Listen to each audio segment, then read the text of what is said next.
A massive underwater volcano in Tonga triggered tsunami waves across the world. The volcano caused significant damage in the Pacific country, so much so that the waves rocked boats and vessels as far as New Zealand and California. Welcome to Beyond's Climate Tracker. My name is Priyanka Sharma. Let's begin now by telling you about the Tonga volcano. The nation of Tonga was virtually cut off from the rest of the world after a massive volcanic blast crippled communication lines in the Pacific island. The explosion has also stalled all emergency relief efforts as of now. It has been 2 days since the Tonga volcano exploded. The eruption cloaked Tonga in a film of ash. It triggered a Pacific-wide tsunami and released shockwaves that wrapped around the entire planet. But with phone lines still down and an undersea internet cable cut, the true toll of the dual eruption tsunami disaster is not yet known.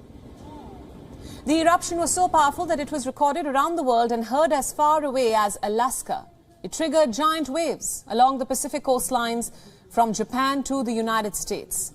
And since then, only fragments of information has filtered through, and that too via a handful of satellite phones. The islands are home to just over 100,000 people.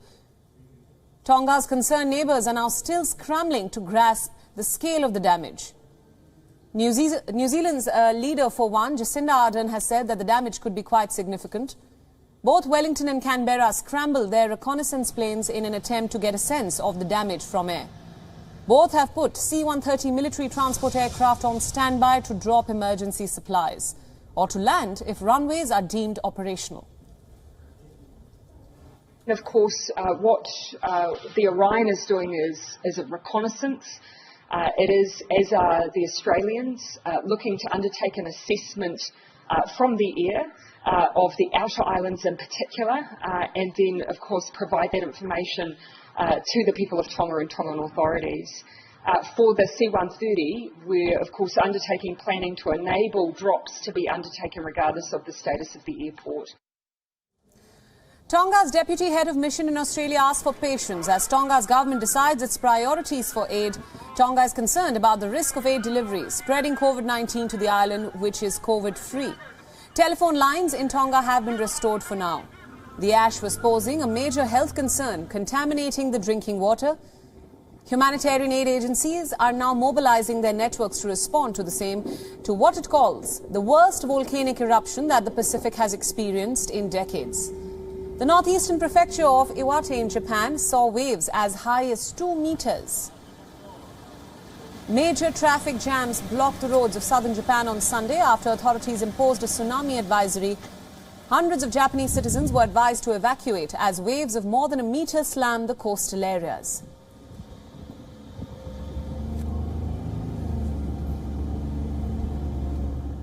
Staying with the story, Tonga's former chief geologist has now described the eruption of an undersea volcano near the Pacific island as absolutely unique. Speaking from Nottingham, Professor David Tappan explained that the region had not seen such an explosive eruption previously. Listen in. Yes, this is absolutely unique in my experience. As you said, I mean, I've lived in Tonga for 5 years, worked in the Pacific and on tsunamis for 40 years. And whereas Tonga and that area of the Pacific, we know there are tsunamis, there hasn't been an event from a volcanic eruption and such an explosive eruption previously. So this is a big surprise. From what I can see, there were warnings given.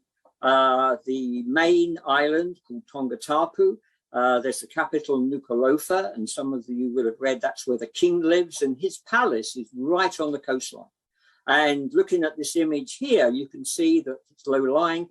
The wave is coming in. It's pretty impetuous. There's no warning, but it's quite low. But the authorities acted immediately, and they've been warning people on the coast to evacuate. So there was a big surprise, but a really impressive response and evacuation of people who are living on the coastline. The Tonga volcano, which has erupted several times in recent years, is part of the Pacific Ring of Fire. This Ring of Fire is home to some of the world's most active volcanoes. The current events in Tonga may just have been a warm-up for the region. Specialists and experts now say that there could be further activity to come with several weeks or even years of major volcanic unrest. Take a look at this next detailed report.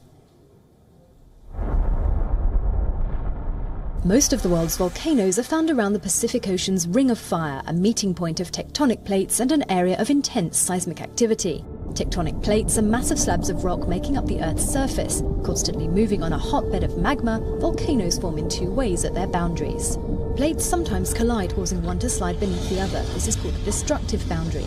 Pressure and heat created by this movement force magma up into the cracks in the rocks until it explodes to the surface as lava, causing a volcanic eruption. Molten rock, debris and gases from the Earth's interior are also emitted, either from the main crater or from secondary vents. Plates can also move away from each other at so-called constructive boundaries. In this case, magma rises to fill the gap, creating a new crust. When this happens under the sea, volcanic islands are eventually formed. Volcanic activity can also occur underneath tectonic plates in areas known as hotspots, when magma escapes through localized melted molten rock. In terms of activity, volcanoes are extinct when they haven't erupted for tens of thousands of years, dormant when they're temporarily inert, and active when they regularly churn out gas or lava. WION World is One is now available in your country. Download the app now and get all the news updates on the move.